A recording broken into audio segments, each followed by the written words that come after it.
வரப்பே தலையாணி ஓ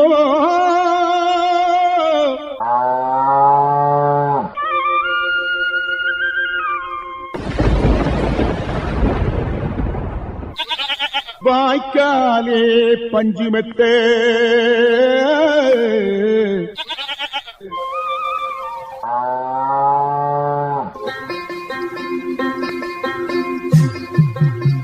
இருப்பது இந்திய அரசின் வேளாண்மை கூட்டுறவு மற்றும் உழவர் நலன் அமைச்சகம் வழங்கும் கிசான் பாணி.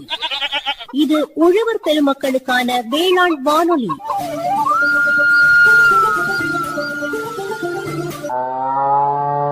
இந்நிகழ்ச்சியின் விளம்பரதாரர் இந்திய அரசின் வேளாண்மை கூட்டுறவு மற்றும் உழவர் நலத்துறை.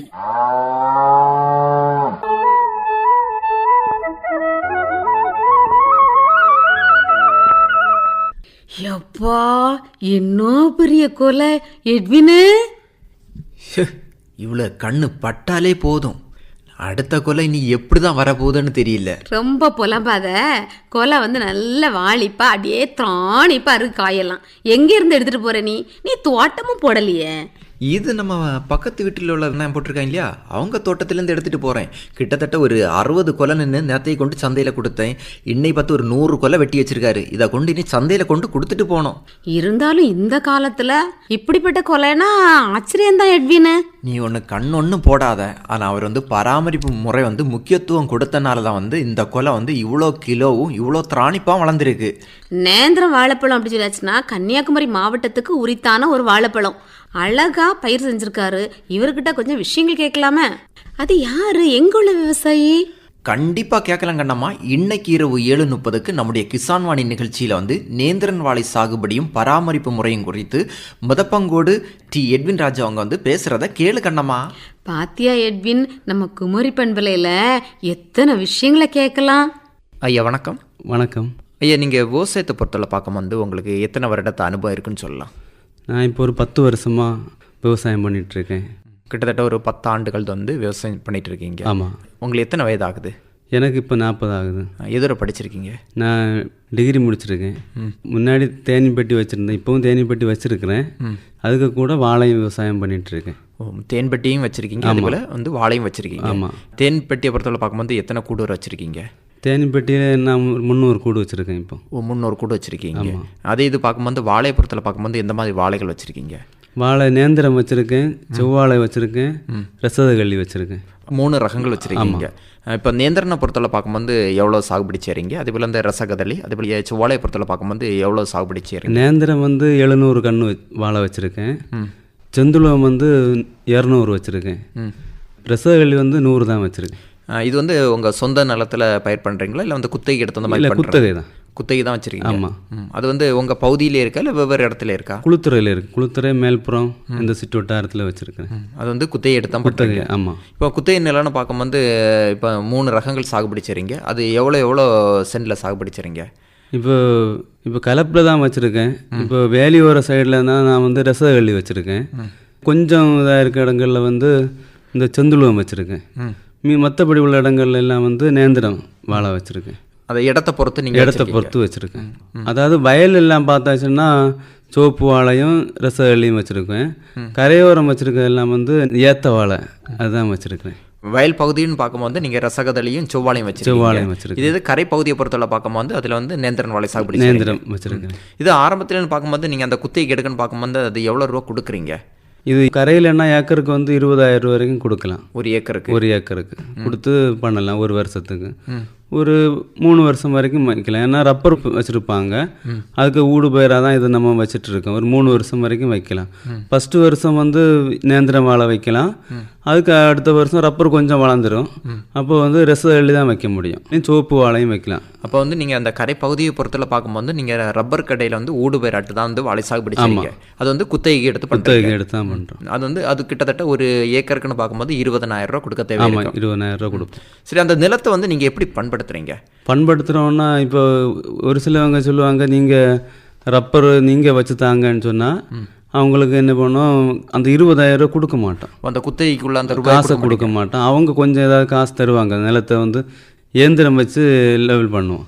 லெவல் பண்ணி போட்டுட்டு அதில் ரப்பர் வச்சு ஒரு 3 மாதம் தாண்டி தான் வாழை வைப்போம். நீங்கள் அந்த ரப்பர் நாற்றுகளை பொறுத்தவரை பார்க்கும்போது நீங்களே தான் வாங்கி நடவு செய்யணும். ஆமாம், அந்த நிலத்தை வந்து நீங்கள் தான் இயந்திரம் மூலம் வந்து இயந்திரம் மூலமாக கிளச்சி கொடுக்கணும். இப்போ நீங்கள் கன்று தேர்வை பொறுத்தவரை பார்க்கும்போது எங்கேருந்து நீங்கள் தேர்வு செய்து எடுக்கிறீங்க? நாங்கள் இப்போது பொதுவாக வந்து இந்த பாண்டியிலேருந்து தான் கன்று வரும். அது வந்து பாறசாலையில் கொண்டு வருவாங்க. அங்கேருந்து வாங்கி தான் நாங்கள் வச்சிட்ருக்கோம். இப்போ எனக்கு வந்து பொதுவாக இப்போ 2 ஏரியாவில் இருக்கிறதுனால வயலில் எடுத்து கரைக்கு வைக்கலாம், கரையில் எடுத்து வயலுக்கு வைக்கலாம். அப்படி இருக்கிறதுனால நான் இப்போ வந்து பொதுவாக வாங்குறதில்ல. இது மறுசுழற்சியில் தான் போயிட்டு இருக்குது. அப்போ உங்கள்கிட்ட இருக்க அந்த கண்ணுல வந்து திரும்ப நீங்கள் மாற்று உள்ள இடத்துக்கு வந்து நீங்கள் நடுறீங்க, பண்ணிட்டு இருக்கு. அப்படி நீங்கள் அந்த கன்று தேர்வு செய்யணும்னு பார்க்கும்போது இப்போ ஒரு தாய் வாழை இருக்கும். இப்போ அந்த கோலை அறுவடை முடிஞ்சு எத்தனை கன்றுகள் வரை நீங்கள் எடுக்கிறீங்க? இப்போ ஒரு வாழைக்கு மூட்டில் பார்த்தாச்சுன்னா 8லேருந்து 10 கன்று வரைக்கும் இருக்கும். அந்த 10 கன்றையும் எடுக்க மாட்டோம். எடுக்கிறது வந்து மீடியமாக இருக்க கண்ணை மட்டும்தான் எடுப்போம். ரொம்ப முத்தின கன்றும் எடுக்க மாட்டோம், சின்ன கன்றும் எடுக்க மாட்டோம்.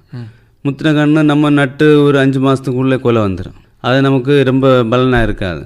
அதனால் மீடியமான கன்று எடுப்போம். முத்தின கன்று எங்கே எடுப்போம்னா வேலி ஓரம் இருக்குன்னா, மற்ற சோலையாக இருந்துச்சுன்னா மட்டும் அதுக்கு வைக்கிறது கொஞ்சம் முத்தின பெரிய கண்ணாக எடுப்போம். மற்றபடி மீடியமான கன்று தான் எடுப்போம். சரி, அப்படி நீங்கள் கண்ணு தேர்வு செய்து எடுத்தாலும் கூட வந்து சில வாழையினுடைய அந்த கிழங்கு பகுதி வந்து நோய் பூச்சி தாக்குதல் இருக்கும், நமக்கு வந்து வெளியில் தெரியாமல் இருக்கும். அப்படி பார்க்கும்போது அந்த கண்ணில் வந்து நீங்கள் இலக்கி எடுக்காம அதை எப்படி தெரியுது? அறிகுறி எப்படி தெரியுது? ஏதாவது ஒரு நோய்களோ ஒரு பூச்சிகளோ தாக்குதல் இருந்தால் அது வந்து வேறு வெட்டி பார்க்கும்போது தெரியும் புழு வந்திருக்கா இல்லையாங்கிறது. புழு அப்படி தாக்கியிருந்தால் அந்த கண்ணை எடுக்க மாட்டோம்.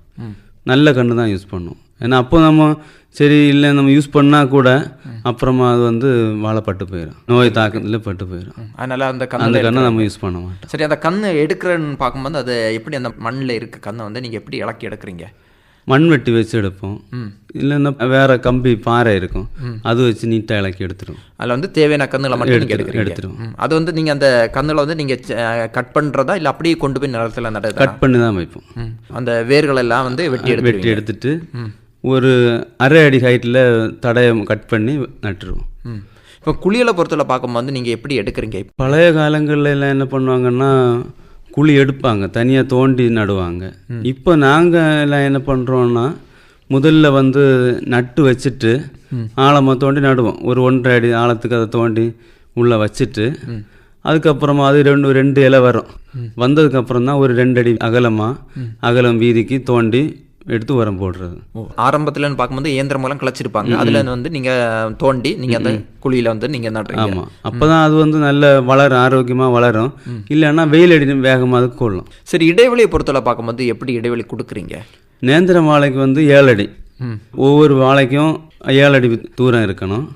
செவ்வாழை வந்து 10 அடி இருக்கணும், ரசகலிக்கும் 10 அடி இருக்கணும். அப்போதான் நல்லா வரும். இது பார்க்கும்போது இங்கே வயலில் நடம்ப வந்து கிட்டத்தட்ட ஒரு 7 அடி கொடுத்து வந்து நீங்கள் வந்து நேந்திரம் வாழை சாகுபடி செய்வீங்க. இது கரை பகுதியில் கூட சொன்னீங்க வந்து ரப்பர் நட்டுருப்பாங்க, அதில் வந்து ஊடுபயிர் தான் வாழை சாகுபடி செய்வாங்க. அப்போ அந்த ரப்பர் நட்டு இடத்துலேருந்து எவ்வளோ தள்ளி வந்து நீங்கள் அந்த இடைவெளி கொடுத்து நடுறீங்க? ரப்பர்லேருந்து 5 அடி தூரத்துக்கு வைப்போம். அதாவது ரப்பர்லேருந்து 2 வரி வரும். ஒரு வரி கரெக்டாக 7 அடி தூரத்துக்கு வச்சுட்டே போயிடும்.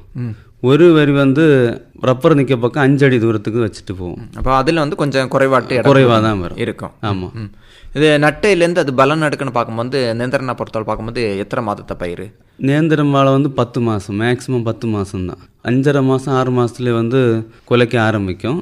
9 மாதத்துலேயும் முடிகிற தோட்டங்கள் இருக்குது, 10 மாதம். அது ஒவ்வொரு பருவம் காலநிலையை பொறுத்து மாறுபடும். இது ஆரம்ப கட்டத்தில் நீங்கள் இந்த ஊடு பயிர் அந்த மாதிரி சாகுபடி செய்றீங்களா? வயலில் வந்து வெள்ளரி, கீரை, கத்தரி இதெல்லாம் போட்டுட்டு இருக்கோம்.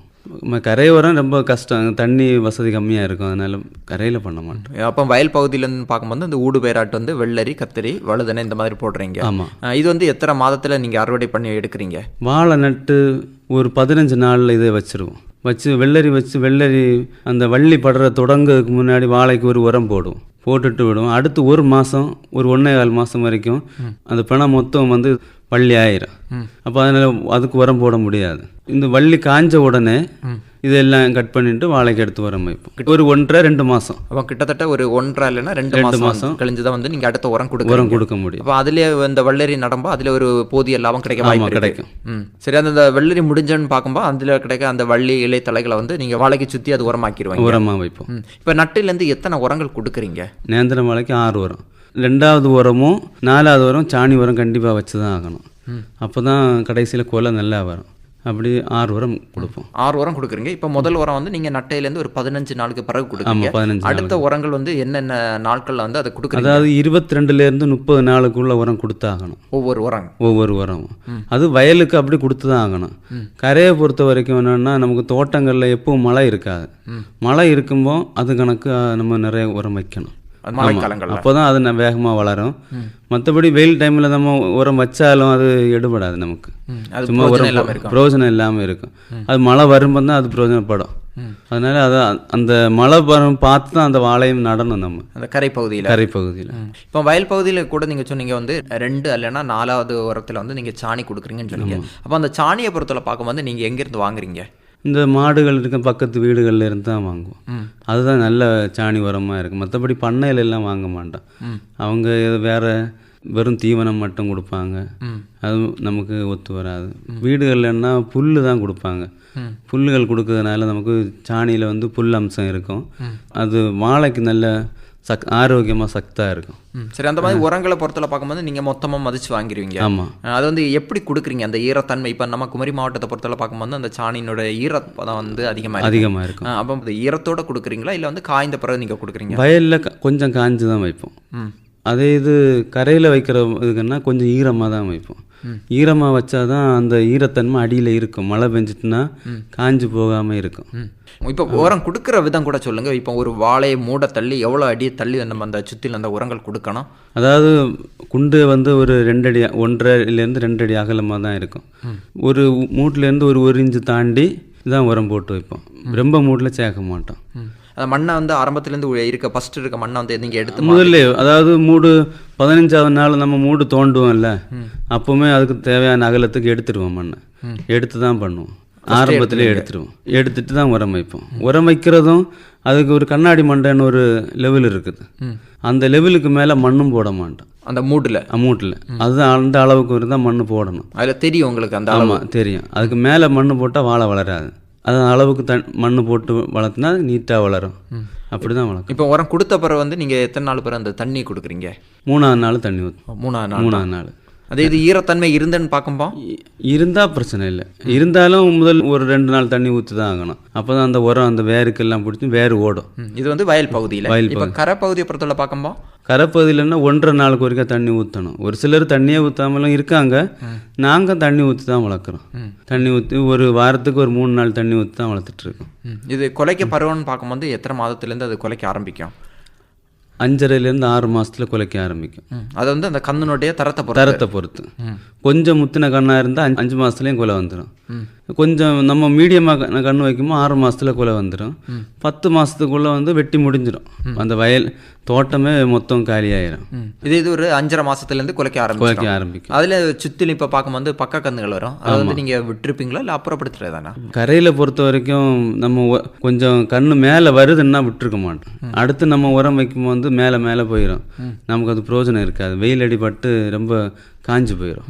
நம்ம ஏற்கனவே கொடுக்குற உரங்கள் கூட போடும்போது இந்த பக்க கந்துகள் தான் வந்து அதிகமாக இருக்கு. ஆமாம், அது வந்து ஒரு 5 மாதம் தாண்டின உடனே கண்ணு வந்து பெருசாக வளர ஆரம்பிக்கும். கொலை வெட்டுற வரைக்கும் கண்ணை விட்டுருக்க மாட்டோம். நாங்கள் அதை வந்து அறுத்து எடுத்துகிட்டே இருப்போம். வயல் பகுதின்னு பார்க்கும்போது வயலும் அப்படி தான். கண்ணு விட்டுருக்க மாட்டோம். கொலை வெட்டுறதுக்கு ஒரு 10 நாளுக்கு முன்னாடி வரைக்கும் உள்ள அதாவது கடைசியாக உரம் வைக்கிறது வரைக்கும் கண்ணை எல்லாம் அறுத்து தான் விடுவோம். அதாவது கரையில் எதையாவது ஒரு இந்த கண்ணை விட்டுருக்கலாம் அப்படின்னு இருந்தால் மட்டும்தான் அதில் ஒரு கண்ணு விட்டுட்டு மற்ற கண்ணுகளெல்லாம் வெட்டி விடுவோம். திரும்ப வந்து கண்ணு வைக்காமல் இது பக்க கண்ணுகளை விட்டு வளர்த்துவோம். ஆமாம். இது பார்க்கும்போது இயற்கையினால் வந்து காற்றுகள் இருக்கா? அதை வந்து நீங்கள் தாக்குப்பிடிக்கிற அளவுக்கு பார்க்கும்போது நீங்கள் கம்புகளோ கயறுகளோ அந்த மாதிரி கட்டி விட்டுற அனுபவங்கள் இருக்கா? இந்த வயலில் கம்பு கட்டினா தான் முடியும். ஏன்னா காற்று வேகம் அதிகம். அது அதாவது 85 கிலோமீட்டருக்கு மேலே காற்று அடிக்குதுன்னா வாழை ஒடிஞ்சிடும். அப்படி ரொம்ப கஷ்டம் ஆயிரும். அதனால் கம்பு ஒன்றா தான் சரியாகும். அதுவும் கம்பு ஒன்றாலும் நமக்கு ஒரு கம்பு வாங்கினா 2 அல்லது 3 வருஷம் தான் தாக்கு பிடிக்கும் ஒரு கம்பு. ஆமாம், அதுக்கு மேலேயும் அது இருக்காது. அப்போ இந்த நவம்பர் டிசம்பரில் மழை வந்தாலும் ரொம்ப கஷ்டம் ஆயிரும். இந்த கம்பையும் மெயின்டைன் பண்ண முடியாமல் போயிடும். அப்படி பொதுவாக ஒரு சிலர் கம்பு வச்சுருக்காங்க. ஒரு சிலர் என்ன பண்ணுவாங்க, கயிறு கட்டி விட்டுருக்கவங்களும் இருக்காங்க. சரி இதே போதும் அப்படின்னு. வாழை நல்லா இருந்துச்சுன்னா கயிறே போதும். இந்த கொலைக்க திசையை பார்த்து கட்டி விட்டா பரவாயில்லாம நிற்கும். இது வந்து நீங்கள் வந்து கொலைச்ச பிறகு கட்டுறீங்களா இல்லை கொலைக்க முன்னாடியே கட்டி நீங்கள் அந்த இல்லை, கம்பியில் கொலைச்ச பிறகு தான் கட்ட முடியும். எங்கே கொலை அந்த இது மறையுதோ அந்த சைடு பார்த்து தான் கட்ட முடியும். பின்ன காற்று எந்த திசையில் ரெண்டு அடிக்குதோ அதுக்கும் பார்த்து ஒரு கயிறு கட்டி விடுவோம். 2 3 கயிறு கட்டுற வாழையும் இருக்கும். இப்போ ஒரு கம்பை பொறுத்தவரை பார்க்கும்போது எவ்வளோ ரூபா கொடுத்து வாங்குறீங்க? 130 ரூபா வருது ஒரு கம்பு. ஒரு கம்புக்கு வேலை. விலையும் வண்டி வாடகை எல்லாம் சேர்த்து? இல்லை, கம்புக்கு வேலை மட்டும். அதுக்கு மேலே வண்டி வாடகை வரும். இதை வந்து நீங்கள் மொத்தமாக வாங்கி வச்சிருப்பீங்க? ஆமாம், வாங்கி கிட்டத்தட்ட ஒரு 3 ஆண்டுகள் வந்து அதை பயன்படுத்தலாம். ஆமாம், 3 ஆண்டு யூஸ் பண்ணலாம். அதே வந்து கொலையை பொறுத்தவரை பார்க்கும்போது இன்னும் அளவில் வந்து கொலைகள் உள்ள ஆரம்பிக்கு கொலை நேந்திரம் 5லேருந்து 6 படல் வரைக்கும் வரும். கிலோவுக்கு ஒரு சில கொலைகள் வந்து 15லேருந்து 20 கிலோ போகிற கொலையும் இருக்கும். நமக்கு சராசரி 10 தான் நமக்கு இங்கே எல்லாம் கிடைக்கும். பெருசாக வராது. 10லேருந்து 15 கிலோ வரைக்கும் கிடைக்கும். இது வயல் பகுதியில்னு பார்க்கும்போது என்ன அளவில் கொலைகள் உள்ள ஆரம்பிக்கும்? அதே போல் வந்து கரை பகுதியை பொறுத்தவரை பார்க்கும்போது எத்தனை கிலோ வரை கிடைக்க ஆரம்பிக்கு? கரையில் வந்து படலை கம்மியாக தான் இருக்கும். ஆனால் வெயிட்டு கூடையாக இருக்கும். வெயிட்டு கூடையாக இருக்கும். அது வயலில் வந்து படலை கூடையாக இருக்கும், வெயிட்டு கம்மியாக இருக்கும். கிட்டத்தட்ட ஒரு 5 படலை இருக்க 5லேருந்து 6 படலை வரைக்கும் வரும். ஆனால் வெயிட்டு கொஞ்சம் கரை கொலைக்கும் இதுக்கும் கொஞ்சம் கொலை கம்மியாக இருக்கும். வெயிட் வித்தியாசங்கள் இருக்குது. ஆமாம், அப்படி இருக்கும். காயினோட தரவும் நல்லா இருக்கும். ஆமாம், கரையில் உள்ளது தான் வந்து நல்லா இருக்கும். விரும்பி ஆட்கள் வாங்கி சாப்பிட்றதும் கரையில் உள்ளது தான். பிள்ளைங்களுக்கு அந்த பவுடர் பண்ணி கொடுக்கறதுக்கும் அதுதான் வாங்குவாங்க. பழமாக வந்து அவிச்சு கொடுக்கறதுக்கும் அதுதான் வாங்குவாங்க. மற்றபடி சுகர் பேஷண்ட்டுக்கும் இந்த பச்சை காயை அவிச்சு சாப்பிடுவாங்க. அதுக்கெல்லாம் நேந்திரம் தான் பெஸ்ட். இது அந்த கொலையில் வந்து நீங்கள் பொதிஞ்சோ இல்லைன்னா வல்லம் கட்டுறது அந்த மாதிரி பண்ணுறீங்களா? ஆமாம், எங்களுக்கு வந்து கரையில் வந்து குரங்கு ரொம்ப தொந்தரவு. குரங்கு? ஆமாம். அதனால நாங்கள் என்ன பண்ணுவோம்னா சாக்கு கட்டி விடுவோம். கரியலை போட்டு விட்டால் குரங்கு அதை ஒன்றும் வகை வைக்காது. சாக்கு கட்டி விட்டால் ஓரளவு பரவாயில்லாமல் இருக்கும். அது காயும் கொஞ்சம் கலராக இருக்கும். சாக்கு கட்டி விட்டோம். வயல்லையும் அப்படி தான். கரியலை கட்டும்போது நமக்கு கஷ்டம், வேலை கூட. சாக்குன்னா ஒரு 7 ரூபா 8 ரூபாய்க்கு சாக்கு கிடைக்குது, வாங்கி கட்டினா போதும், பரவாயில்ல. அதுவும் வந்து நமக்கு கலராக இருக்கும். கொலையை நம்ம இந்த கொலையை கொண்டு போய் ஒரு கடையில் தூக்கும்போது அந்த கலர் நல்ல வெள்ளையாக இருக்கும். நம்ம சாக்கு கட்டி விட்டுறது. இது ஒன்றும் கட்டாமல் இருந்தால் கருப்பாக இருக்கும், மஞ்சள் அடிக்கும். அதில் உள்ள தன்மைகள்லாம் அதில் இருக்கும். இது அது ஒன்றும் இல்லாமல் ஃப்ரெஷ்ஷாக இருக்கும், விரும்பி வாங்குவாங்க. அப்போ வந்து நம்ம அந்த காய்ந்த இலையை கட்டி விடுறதும் அதே போல் வந்து சாக்கு கட்டி விடுறது நல்லது. ஆமாம். அதே இது பார்க்கும்போது அது விளைச்சல் வந்து எப்படி இங்கே கண்டுபிடிக்கிறீங்க? அது கண்டுபிடிக்கலாம். சாக்கு கட்டி விட்டுருந்தாலும் சாக்கு ஒரு சைடு திறந்து தான் இருக்கும், கீழ்ப்பக்கம். அப்போ பக்கத்தில் போய் பார்க்கும்போது தெரியும் இது விளைஞ்சிருக்கு அப்படிங்கிறது தெரியும். விளையிறது இல்லாமலே நமக்கு தெரியும். வாழை இலையை வந்து உணங்க ஆரம்பிக்கும், நினச்சிக்கலாம் இது விளைஞ்சிட்டு அப்படிங்கிறது. அப்படி கண்டுபிடிக்கலாம். எப்படி நீங்கள் சந்தைப்படுத்துகிறீங்க? சந்தைப்படுத்துகிறோன்னா இப்போ பாண்டியிலேருந்து நிறைய வருது. அதுக்கு கூட நம்மளும் இது என்ன பண்ணுவாங்கன்னா, இப்போ அங்கே எங்கேயா இந்த கடைகள் வச்சுருக்காங்க, தூக்கி எடுப்பாங்க, அவங்களுக்கு கொடுப்போம். மற்றபடி குளித்துறையிலையும் மேல்புறத்துலேயும் கடைகள் நிறைய இருக்குது, அவங்களுக்கு கொண்டு கொடுத்துருவோம். அவங்களுக்கும் லாபம் தான். மற்றபடி கடையில் போய் அவங்க எடுக்கணும், இது நம்ம ஃப்ரெஷ்ஷாக கொண்டு கொடுப்போம். நாட்டு வாழைனாவும் மக்களும் விரும்பி வாங்குவாங்க. அப்படி பரவாயில்லாமல் சந்தைப்படுத்துகிறோம். பார்க்கும்போது மொத்தமாக வியாபாரிகளை கொடுக்கறது கிடையாது, மொத்தமாக வியாபாரிகிட்ட கொடுக்கறது கிடையாது. மொத்தம் வந்து நீங்கள் வந்து பக்கத்தில் இருக்க கடைகளுக்கு தான் கொடுக்கும். அவங்க வந்து தேவைக்கு அளவுக்குள்ள கொலைகளை வந்து எடுக்கிறாங்க. ஆமாம், எனக்கு ஃபோன் பண்ணி சொல்லுவாங்க இன்னைக்கு இத்தனை வேணுங்கிறாங்க, அதுக்கான கொண்டு கொடுத்துருவோம். இது வந்து சிப்ஸுக்காக கூட சில இடத்துல கேட்பாங்க கடைகளுக்கு, அந்த மாதிரி கொடுத்த அனுபவங்கள் இருக்கா? ஆமாம், சிப்ஸுக்கும் வாங்கிட்டு போகிறாங்க, பேக்கரிகளுக்கு வந்து வாங்கிட்டு போவாங்க. அதுக்கு அவங்களே வருவாங்க, வந்து வயல் இடம் போட்டு எடுத்து. அது காயினுடைய தரத்தை பார்த்து எடுக்கிறாங்களா? பெரிய காபாத்து தான் எடுப்பாங்க. அவங்களுக்கு அதுதான் முதலாகும்ட்டு பெரிய காபாத்து எடுத்துருவாங்க. இது பார்க்கும்போது என்ன அளவில் வந்து வருமானம் இருக்கு? வருமானம் பரவாயில்ல. இப்போ ஒரு கிலோவுக்கு நேந்திரம் வந்து இப்போ 50லேருந்து 60 ரூபா வரைக்கும் வருது சமீபத்தில். 10 கிலோ இருந்துச்சுன்னா 500லேருந்து 600 வரைக்கும் வரும். பரவாயில்ல. எல்லா வாழையும் அது மாதிரி இருக்கும்னு சொல்லவும் முடியாது. 100 வாழை இருக்குன்னா ஒரு 25 வாழை நமக்கு பலன் தராமல் இருக்கும், ஒடிஞ்சு விழுந்துடும், நோய் தாக்கல் இதாயிரும், பட்டு போயிடும், இப்படி இருக்கும். சராசரி நமக்கு ஒரு வாழையிலேருந்து 100 மூடு வாழை வச்சுருக்குன்னா வருஷத்துக்கு 30,000 ரூபா நமக்கு கிடைக்கும். ஒரு வருஷத்துக்கு கிடைக்கும். இது பராமரிப்பு வந்து எப்படி கொடுக்குறீங்க? பராமரிப்பு நான் சொந்தமாக தான் நான் வேலை செய்கிறேன், வேறு ஆள் வச்சு செய்கிறதில்ல, சொந்தமாக தான். அப்போ அதில் எனக்கு உர செலவு மட்டும்தான் வருது. அந்த ஒரு 6 உரம் தான் போட வேண்டி இருக்குது. இந்த உர செலவும் என்னோட வேலையை தான் வரும். முக்கியம் வந்து நீங்கள் சொந்த உழைப்பு தான். அதனால வந்து கொஞ்சம் லாபத்தை வந்து எதிர்பார்க்கலாம். ஆமாம். இன்னொன்று கரையில் வால்நட்டுகளில் நான் சொந்தமாக மோட்டர்லாம் வச்சுருக்கிறேன். அதில் இருந்து வச்சு தான் குளத்துலேருந்து தண்ணி எடுத்து யூஸ் பண்ணிகிட்ருக்கேன். அதனால் எனக்கு அது இப்படி பிரச்சனையாக தோணலை. இருந்தாலும் வந்து நல்ல ஒரு வாழை சாகுபடி வந்து ஒரு நல்ல ஒரு வருமானம் தரன்னு சொல்லலாமா? இப்போ இருக்க லாபம் பார்த்தாச்சுன்னா பூச்சிக்கொல்லி தாக்காமல் இருக்கணும், இப்போ மழை ஒரு மீடியமாக இருக்கணும், மற்றபடி காற்று ஒன்றும் இல்லாமல் இருந்துச்சுன்னா நமக்கு நல்ல லாபமாக தான் இருக்கும். தண்ணி வந்துச்சுனாலே நம்ம வயலில் ரொம்ப கஷ்டம் ஆயிரும். இது ஒன்றும் இல்லாமல் இருந்துச்சு நமக்கு லாபம் தான். ஆனால் இப்போ நமக்கு ஒரு 2-3 வருஷமாக பாதிப்பு இல்லை. டேமில் எல்லாம் தண்ணி வருதுனாலே குயிக்காக திறந்து விட்டுறாங்க. நமக்கு இங்கே தண்ணி இது பிரச்சனை ஆகுதில்லை, அதனால பரவாயில்ல. அப்போ இவ்வளோ நேரம் வந்து நேந்திரன் வாழை சாகுபடியும் பராமரிப்பு முறையும் பற்றி நல்ல அருமையான கருத்துக்கள் சொன்னீங்க ஐயா. நன்றி, வணக்கம். நன்றி, தேங்க்யூ.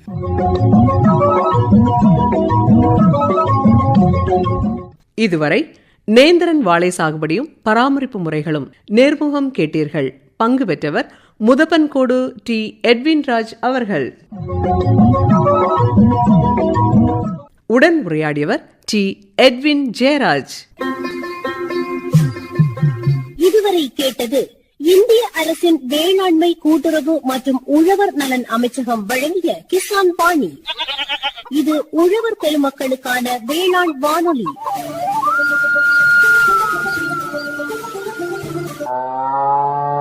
இந்நிகழ்ச்சியின் விளம்பரதாரர் இந்திய அரசின் வேளாண்மை கூட்டுறவு மற்றும் உழவர் நலத்துறை.